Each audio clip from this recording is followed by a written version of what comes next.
Hello, Torah community. It's Rav Natan here to share with you some words of Torah for this week's Parsha, Vayakhel.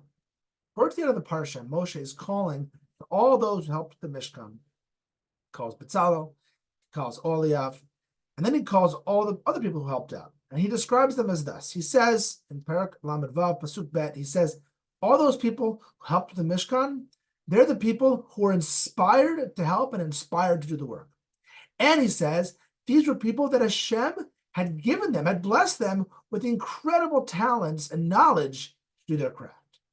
So the Chafetz Chaim asks, I don't understand, was it really that all the people who were working on the Mishkan, it was the perfect lineup of both those things? They were the ones who wanted to do the work, and they were the ones who Hashem had blessed with incredible knowledge, the most knowledge of doing their craft? That's amazing.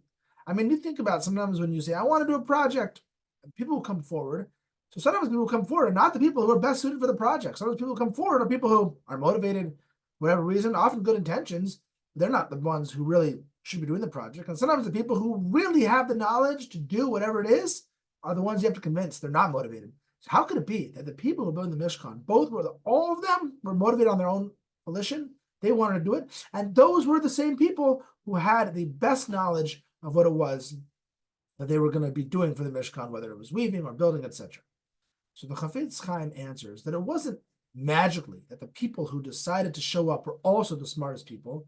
He said that the way it worked was that people who were motivated and had, they had a little bit of knowledge, this or that, they motivated to come, they were motivated to serve, they were motivated to help with the Mishkan. And then Hashem met them halfway and took their knowledge from where it was and made it to be that they were the experts in their craft. Because of their motivation, their desire, their buy-in to help with the project, Hashem took them that extra mile.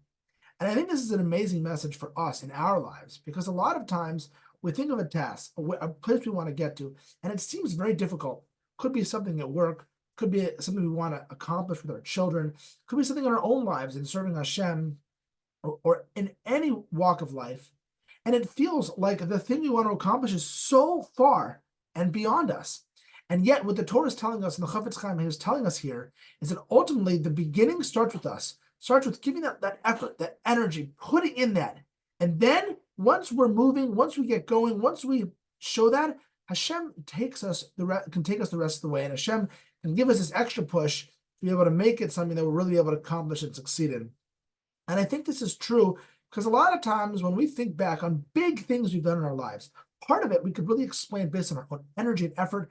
But oftentimes, you also can point to this part that was beyond us, that we really feel blessed that we were given this extra motivation or extra skill or extra knowledge, and ultimately by Hashem. So may it be in our lives that every time we put forth the energy and the effort and motivation to be able to help, to be able to do, to be able to accomplish, Hashem takes us that extra mile so we can succeed in all that we try to do. Shabbat Shalom.